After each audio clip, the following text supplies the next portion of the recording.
भारतात भात पीक मोठ्या प्रमाणात घेतलं जातं.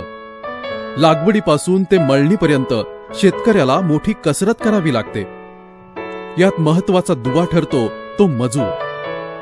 भात कापणीनंतर मळण्यासाठी खूप वेळ जातो. कापणी करून 8-10 दिवस ते व्यवस्थित वाळवलं की मगच लाकडी ओंडका, दगड, खाट अशा टणक वस्तूंवर आदळून पारंपरिक पद्धतीनं मळणी केली जाते. मात्र या पारंपरिक मळणीसाठी वेळ आणि मजुरी मोठ्या प्रमाणात लागते.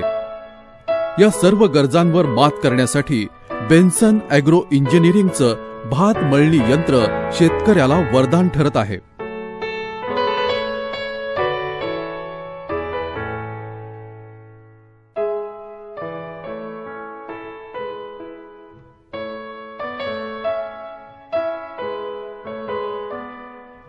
वजनानं हलकं, एका शेतातून दुसऱ्या शेतात सहज उचलून नेता येणारं असे हे यंत्र सिंगल फेज विजेवर चालतं.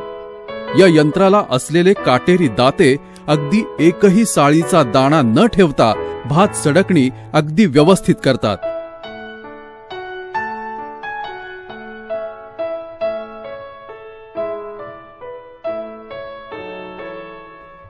जिथे पारंपरिक भात मळणीत वेळ आणि मजुरी अधिक लागायचे, तिथे आज या यंत्रामुळे 2-4 मजूर एका एकरातली भात मळणी एका दिवसात सहज पूर्ण करू शकतात.